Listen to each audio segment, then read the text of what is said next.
Telugu digital media network లో political కేటగిరీలో number 1 కేవలం 72 గంటల్లో 1,50,00,000 వ్యూస్ పైగా పాపులర్ టీవీ నెట్వర్క్. మా పేరు దీప. దీప. ఎట్లా ఉండబోతుంది? ఎన్నికలు వస్తున్నాయి. స్టూడెంట్స్ ఈసారి ఎవరికి ఓటేద్దాం అనుకుంటున్నాం? స్టూడెంట్స్ మాక్సిమం జగనన్నకే వేద్దాం అనుకుంటున్నారు. ఎందుకు జగనన్నకి? అన్ని నవరత్నాలు మేనిఫెస్టోలో ఇచ్చినటువన్నీ చేసినప్పటికీ ఇప్పుడు వచ్చినప్పటి నుంచి ఎడ్యుకేషన్ ఫెసిలిటీస్ అన్నీ బాగున్నాయి కాబట్టి జగనన్నకే వేద్దాం అనుకుంటున్నాం. జగనన్నకి. అంటే ఈసారి చంద్రబాబు పవన్ కళ్యాణ్ గెలుస్తారు, జగన్ ఓడిపోతాడని చెప్తున్నారు కదా. అన్నీ మాటలే. జగనన్నే వస్తాడని మా నమ్మకం. అంటే జగన్ ఒక సైకో ముఖ్యమంత్రి, రాష్ట్రాన్ని నాశనం చేసేసాడు, అప్పులు చేసేసాడు. చంద్రబాబు వస్తే బాగుంటుంది, పవన్ కళ్యాణ్ చంద్రబాబు గెలిస్తే బాగుంటుందని చెప్తున్నారు.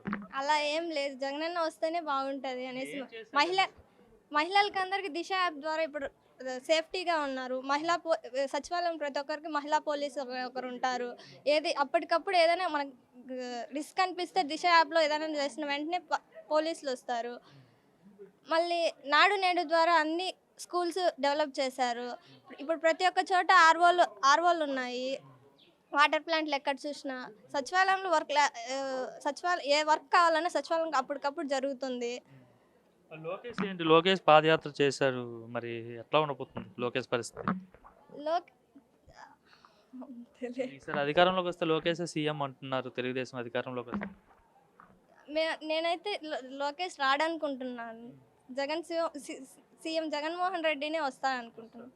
మంచి జరుగుతుందా జగన్మోహన్ రెడ్డి పాలనలో? జరుగుతుంది. ఓన్లీ కొంతరకే ఇస్తున్నాడు, అందరికి ఇవ్వట్లేదు. 100 మందిలో 10 మందికి ఇస్తున్నాడు, 90 మంది దగ్గర తిరిగి తీసుకుంటున్నాడు. ధరలన్నీ పెంచేశాడు జగన్మోహన్ రెడ్డి చెప్తున్నారు. ఇన్ఫ్లేషన్ రేట్ ఉంటుంది కాబట్టి మామూలుగా ధరలు పెరుగుతున్నాయి, అంతేగాని జగనన్న వచ్చేసిన తర్వాత రేట్లు పెరిగాయంటే అది అభివృద్ధి లేదని చెప్తున్నారు కదా. అభివృద్ధి ఉందనే కదా మేము నాడు నేడు ద్వారా స్కూల్స్ వచ్చాయి, ఇవన్నీ వచ్చాయి. లేదంటే ఎలా వస్తాయి? అప్పుడు ఎట్లా ఉండేది స్కూల్స్?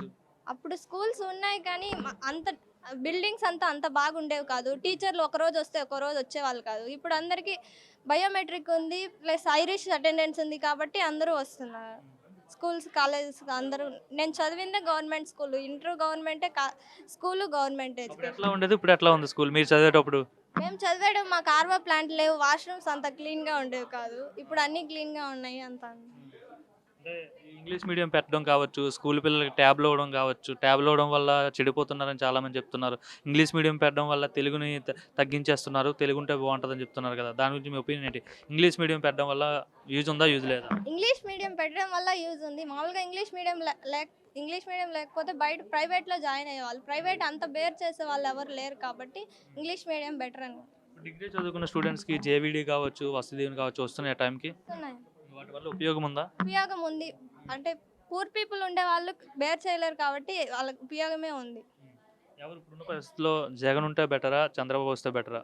జగన్ వస్తే బెటర్ అన్న ఫీల్. జగన్ గెలుస్తాడు ఈసారి. గెలిచొచ్చు.